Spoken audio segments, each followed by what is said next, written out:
Pernahkah kamu ingin menyelam ke bagian samudra yang paling dalam? Nah, hari ini kamu akan punya kesempatan mewujudkannya. Sebelumnya, seberapa lama kamu mampu menahan napas? Tidak terlalu lama. Tenang, jangan khawatir. Silahkan naik kapal selamku dan ikutlah denganku dalam perjalanan menuju kedalaman. Siap? Oke, ayo menyelam. Saat ini, tepat di bawah permukaan, kamu melihat banyak makhluk hidup berkeliaran di sini. Banyak sekali ikan dan hewan laut, serta halo, orang-orang yang sedang berenang melambaikan tangan ke kita. Tapi kita tak akan berlama-lama di sini. Dadah! Pada kedalaman 20 meter, ada dunia baru yang terbuka di depan matamu. Terumbu karang dangkal tumbuh dengan indah tidak jauh dari pantai. Dan hey, kita bertemu banyak orang lagi di sini. Tapi kali ini, mereka adalah penyelam scuba. Tanpa peralatan khusus ini, tekanan air di kedalaman ini tidak ramah bagi penyelam biasa. 40 meter adalah kedalaman tempat kita berpamitan, bahkan kepada penyelam rekreasi. Ini adalah batas maksimum yang diizinkan untuk mereka. Selamat bersenang-senang, teman-teman. 60 meter, dan kita bertemu orka pertama. Paus ini mendiami perairan yang relatif dangkal di hampir semua laut dan samudra di dunia. Tahukah kamu bahwa orka adalah predator puncak? Artinya, orka tidak punya musuh alami dan tidak ada yang bisa mengalahkannya. Pada kedalaman 70 meter, kita bertemu dengan hiu paus, spesies ikan terbesar yang diketahui dunia dengan berat mencapai 60 ton. Umurnya pun lumayan panjang, semoga panjang umur selalu ya. Hiu paus bisa hidup sampai sekitar 130 tahun. Sekarang, lihatlah keluar. Jika kamu melihat penyelam scuba, artinya dia adalah seorang profesional. Karena pada kedalaman 100 meter, mereka harus sangat berhati-hati agar tidak terkena penyakit dekompresi. Penyakit ini terjadi jika kamu naik terlalu cepat ke permukaan. Dan jika beruntung, kamu juga bisa melihat gurita Pasifik raksasa. Dia tinggal di perairan dingin mulai sedalam ini dan sampai kedalaman 2000 meter. Sekarang, kita memasuki bagian samudra yang gelap. Pada kedalaman 150 meter, hanya 1% cahaya dari permukaan yang sampai ke sini. Sisanya diserap oleh air. Segala sesuatu yang lebih dalam dari sini akan menjadi semakin gelap.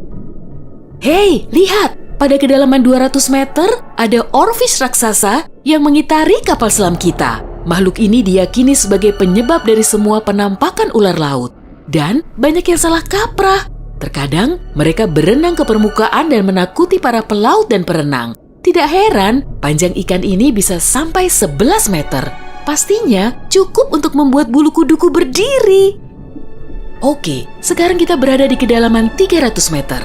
Dan sebentar, makhluk besar apa yang ada di luar sana itu? Oh, aku tahu. Itu kepiting laba-laba Jepang. Kamu bingung kenapa laba-laba? Tuh, lihat saja kaki mereka. Dan jawabannya akan datang kepadamu tanpa butuh petunjuk lain. Omong-omong, kaki-kaki ini juga yang mendominasi ukuran makhluk ini. Tubuh kepiting seperti ini biasanya hanya selebar setengah meter. Mari masuk lebih dalam. Dan di kedalaman 500 meter, kamu akan melihat paus biru terakhir. Tidak, bukan paus biru terakhir di dunia. Maksudku, ini adalah jarak terdalam yang bisa mereka tempuh. Paus biru tidak benar-benar perlu menyelam sampai sedalam ini untuk mencari makanan yang sudah berlimpah di perairan dangkal. Tapi mereka masih mampu. Sepertinya mereka hanya ingin memamerkan kehebatan. Mau bagaimanapun, mereka adalah makhluk terbesar dalam sejarah bumi, baik di samudra maupun di darat. Shh, kamu mendengar ini? Ini adalah suara yang dibuat paus sirip untuk berkomunikasi dengan teman-temannya dari jarak berkilo-kilometer. Mereka bisa melakukan ini berkat saluran SOFAR atau saluran laut dalam yang umumnya dimulai dari 600 meter, tapi kedalamannya dapat bervariasi. Ini adalah lapisan air yang kecepatan suaranya paling rendah dan gelombang suara dapat bergerak ribuan kilometer sebelum menghilang. Pada kedalaman 830 meter, kita telah mencapai titik tempat Burj Khalifa, gedung tertinggi di dunia. Tidak akan mungkin menunjukkan ujungnya ke permukaan jika diletakkan di bawah air. Hei, ayo kita coba. Sekarang kita memasuki bagian samudra yang sangat menarik. Di sini tidak ada sinar matahari dan banyak makhluk aneh berkeliaran. Salah satunya adalah cumi-cumi raksasa. Ya, yang luar biasa besar itu. Dia mendiami kedalaman 900 meter. Bayangkan makhluk dengan mata sebesar frisbee. Paus sperma memburu monster ini, tapi mereka dijamin mampu melawan balik. Melihat mereka bertemu adalah pemandangan yang menegangkan. Dan disinilah kegelapan pekat akhirnya menyelimuti kita. Zona tengah malam. Tekanan di sini sangat besar, sehingga jika kamu entah bagaimana bisa sampai ke sini tanpa kapal selam, kamu akan hancur dalam beberapa detik. Dan lebih malangnya lagi, tanpa melihat apapun, pasti tidak mau kan? Kembali ke topik.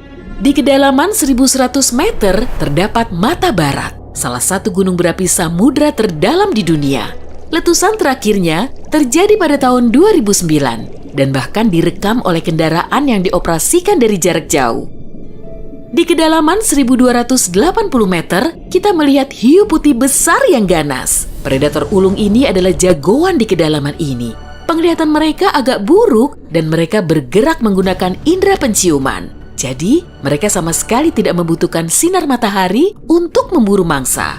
Aku tidak melihatmu, tapi tetap akan memakanmu. Selain itu, penyu belimbing, penyu terbesar di dunia, menyelam di kedalaman yang sama. Apa mereka sengaja menyelam sampai sini untuk bermain dengan hiu putih besar?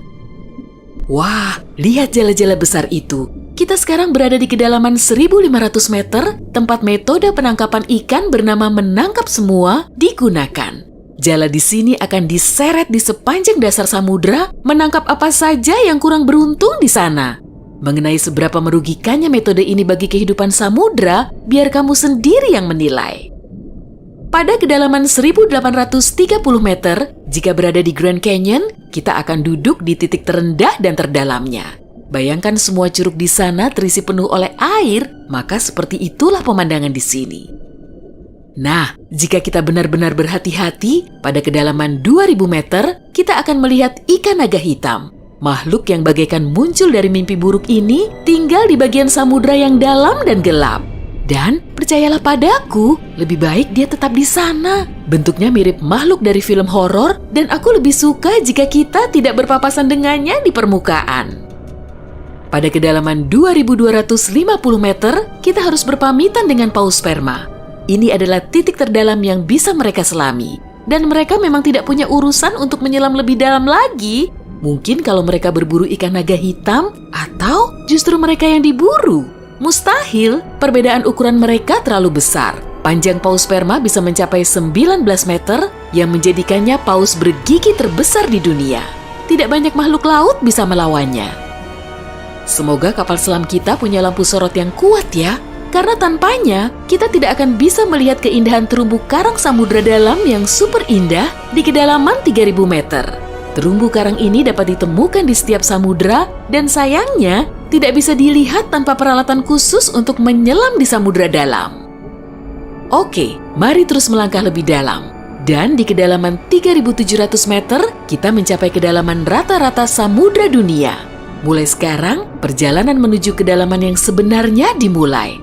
Dasar samudra rata-rata telah kita lewati, jadi sekarang saatnya menyelami celah terdalam. Pada kedalaman 4.500 meter, monster dari mimpi buruk terburukmu muncul di sini. Anglerfish misalnya, akan membuat siapapun bergidik ngeri. Giginya yang panjang dan bengkok, serta antena di kepalanya untuk memikat mangsa, sudah cukup untuk menimbulkan rasa takut, bahkan di hati orang-orang yang paling berani. Tapi yang lebih mengerikan, mungkin adalah makhluk yang disebut swallower hitam. Itu adalah monster mirip belut yang memiliki perut super elastis dan mampu menelan mangsa yang ukurannya 2 kali lipat. Lihatlah ke bawah, dan kamu akan melihat bangkai kapal terdalam yang pernah ditemukan. SS Rio Grande di Atlantik Selatan yang tenggelam pada tahun 1941 dan mencapai kedalaman 5.760 meter. Tidak heran, kapal ini baru ditemukan 55 tahun kemudian. Sekarang, bagian samudra terdalam dan tergelap dimulai. Kita menyelam ke Palung Mariana. Menurut pengukuran resminya, Palung Mariana dimulai pada kedalaman sekitar 6.000 meter. Ini adalah area yang paling jarang dieksplorasi dan paling menarik bagi para ilmuwan dan petualang. Apa yang ada di dasarnya? Baiklah, kita akan melihatnya. Tapi selagi masih dalam perjalanan, aku akan menunjukkan hal-hal lain yang ada di sini. Misalnya, ini adalah ikan terdalam yang pernah ditemukan. Namanya ikan siput. Dan dia tinggal di kedalaman 7.900 meter. Tubuhnya tembus cahaya sehingga kamu bisa melihat menembus kulitnya. Ya, untungnya kita tidak mematikan lampu. Bentuk makhluk mungil ini ternyata sangat imut bagi makhluk yang mampu menahan tekanan sekuat ini. Makin rendah dan dalam, kamu tidak akan melihat jenis ikan atau hewan vertebrata apapun di sini. Tekanannya terlalu besar untuk makhluk-makhluk tadi. Tapi ada udang dan invertebrata lainnya. Belum lagi mikrob yang dapat hidup bahkan di bagian terdalam samudra. Dan bagian terdalam itu adalah kedalaman Challenger. Ini adalah bagian bawah Palu Mariana dan kedalamannya 10.927 meter. Ya, kita telah sampai di bagian paling bawah bumi. Tak banyak orang yang pernah ke sini dan tak banyak juga yang diketahui tentangnya. Tapi para ilmuwan tidak akan berhenti dan ada harapan kita akan segera menemukan rahasia apa yang berada di kedalaman samudra.